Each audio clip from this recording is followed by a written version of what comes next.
নমস্কার, আমি প্রিয়াঙ্কা। রান্নাঘরের গল্পে আপনাদেরকে স্বাগত জানাই। আপনাদের কাছে আমি নিয়ে এসেছি একটা নতুন রেসিপি, যেটা হচ্ছে অনুষ্ঠান বাড়ির দই কাতলা। সেটাকে আবার একটু হেলদি ভার্সন করি। অনুষ্ঠান বাড়ির দই কাতলা আবার হেলদি ভার্সন, চলুন তো দেখে নিই আমি এটাকে কিভাবে হেলদি করে বানাচ্ছি। এখানে আছে কাতলা মাছ, যেটাকে আমি নুন মাখিয়ে রেখে দিয়েছি। আর লাগছে টক দই অবশ্যই। আর এখানে আছে পেঁয়াজ, আদা, যেটাকে আমি বাটবো। আর লাগছে পোস্ত। আর হেলদি করার জন্য এখানে আমি ইউজ করবো সাদা তিল। এই তিলটাকে আমি পোস্ত আর কাঁচা লঙ্কার সাথে বেটে নেব। এবার আমি কড়াইতে তেল বসিয়ে দিয়েছি। তেলটা সাদা তেল ইউজ করছি। আর নুন মাখানো মাছগুলো ছেড়ে দিচ্ছি। এতে কোনো প্রকার হলুদ ইউজ হবে না। মাছটাকেও আমি হালকা ভাজবো। দেখুন, মাছগুলোকে আবার উল্টে দিলাম। উল্টে দিয়ে জাস্ট হালকা একটা লালচে ভাব আসবে। আসার পরে এতটা তেল রান্নায় লাগবে না। আমি তেলটাকে কমিয়ে দিয়ে মাছটাকে নামিয়ে দিয়ে রান্নায় ফিরে আসবো। দেখুন, মাছটা লাল লাল ভাজা হয়ে গেছে। এগুলোকে তুলে নিয়ে তেলটা কমিয়ে আমি ফিরে আসছি। প্যান থেকে তেলটা কমিয়ে দিলাম। এবার আমি গোটা শুকনো লঙ্কা ফোড়নে দিচ্ছি। আর দেবো জিরে, আর দেবো শুধু এলাচ। গরম মশলার মধ্যে দুটো এলাচ আমি এতে ফাটিয়ে দিয়ে দিলাম। এবার ফোড়নটাকে একটু নাড়িয়ে নেব। নাড়িয়ে নেওয়ার পরে প্রথমে আমি শুধু বেটে রেখেছি পেঁয়াজ, ওতে কোনো আদা দেওয়া নেই। পেঁয়াজ বাটাটাকে এর মধ্যে আমি ঢেলে দিলাম। ঢেলে দেওয়ার পরে পেঁয়াজটাকে ভালো করে কষাতে হবে। পেঁয়াজের এই যে জল্পনা ভাবটা দেখছেন, জল্পনাটা মরে যাওয়া অবধি পেঁয়াজটাকে ভালোভাবে কষিয়ে নেবেন। লাল লাল করবেন না প্রচণ্ড। দেখুন, আস্তে আস্তে জলটা মরে যাচ্ছে, পেঁয়াজটা কষানো হয়ে গেছে। এবার আমি এতে অ্যাড করে দেবো শুধু আদা বাটা। ঠিক আছে, আদাটাকে দিয়ে এবার আমি এটাকে ভালোভাবে মশলাটাকে কষবো। পেঁয়াজ আর আদাটাকে ভালো করে কষাবেন। দেখুন, পেঁয়াজ আর আদাটা কষা হয়ে গেছে।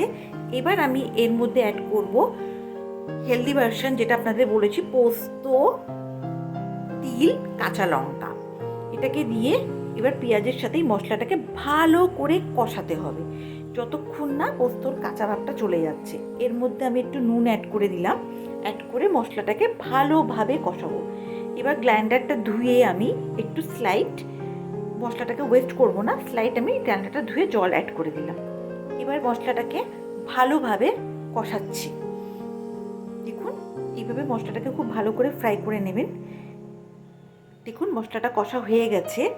এবার আমি এর মধ্যে অ্যাড করব, দেখুন মশলা থেকে তেলটাও বেরিয়ে গেছে, বুঝতেই পারছেন আশা করি আপনারা।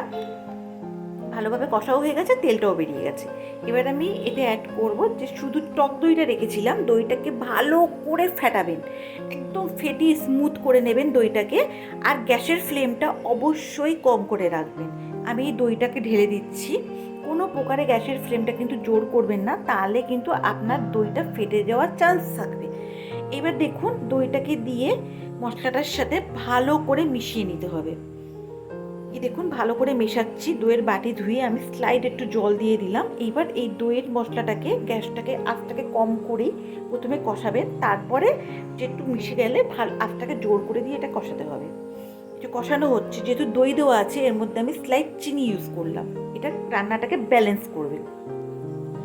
দেখুন, এবারে মশলাটাকে ভালো করে কষিয়ে নিয়েছি। মশলা থেকে যে দইটা থেকে তেলও ছেড়ে দিয়েছে, এই কারণে এই রান্নাটায় তেলের পরিমাণটা কিন্তু প্রথমে কম লাগে, কারণ দইটা দিলেই দই থেকে একটা তেল ছাড়তে লাগে।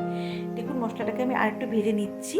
হয়ে গেছে ভাজা। এর মধ্যে এবার আমি যতটা গ্রেভি খাবো সেই বুঝে জল অ্যাড করে দিলাম। জলটাকে নাড়িয়ে দিলাম। এবার আমি এর মধ্যে ভাজা মাছগুলোকে ছেড়ে দেব।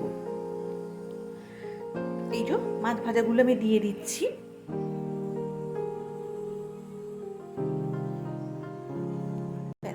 মাছটাকে নাড়িয়ে চাড়িয়ে দিলাম। নাড়িয়ে দিয়ে এবার আমি কিছুক্ষণ মাছটাকে ফোটাবো। ফোটানোর পরে মাছের ওই পিঠটা আবার উল্টে দেবো। একটু মাছটাকে উলট পালট করে দিচ্ছি। উলট পালট করার পরে গ্যাসটাকে সিম করে আমি ঢাকনা দিয়ে দিচ্ছি। এখানে আঁচটা সিম করে কিছুক্ষণ কুকড হতে দিলাম। হওয়ার পরে দেখুন, ঢাকনাটা খুলে দেখাচ্ছে আপনাদেরকে। খানিকটা কুকড হয়ে গেছে, আমার জলটাও খানিকটা মজে এসছে। আমি মাছগুলোকে আবার উল্টে দিচ্ছি। উল্টে দিয়ে মাছটার সাথে ভালো করে নাড়িয়ে নেব। এবার আমি এর মধ্যে কিছু মশলা অ্যাড করব। আর আমি ওপর থেকে দেখালাম, দেখুন কত সুন্দর তেল ছেড়েছে রান্নাটায়। এবার আমি এতে অ্যাড করলাম গরম মশলার গুঁড়ো। আর এই রান্নাটায় অবশ্যই একটু ঘি অ্যাড করবেন। এটা ঘি অ্যাড করলে এর স্বাদটা অনেক পরিমাণ বেড়ে যায়।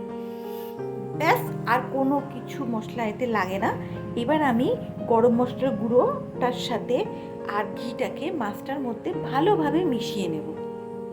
দেখুন খুব সুন্দর করে আমি মিশিয়ে নিলাম। মিশিয়ে নিয়ে এবার আমি আবার একটু ঢাকা দেব, মাছের মধ্যে এই গরম মশলার গুঁড়ো আর ঘিটাকে ভালোভাবে গন্ধটা ঢুকে যাওয়া অবধি।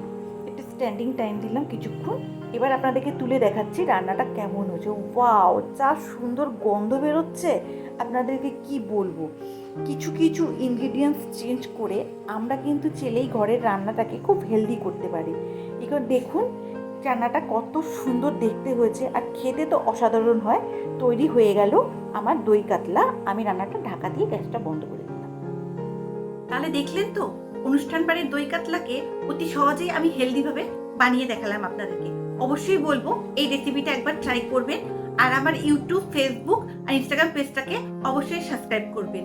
থ্যাঙ্কস ফর ওয়াচিং রান্নাঘরের গল্প।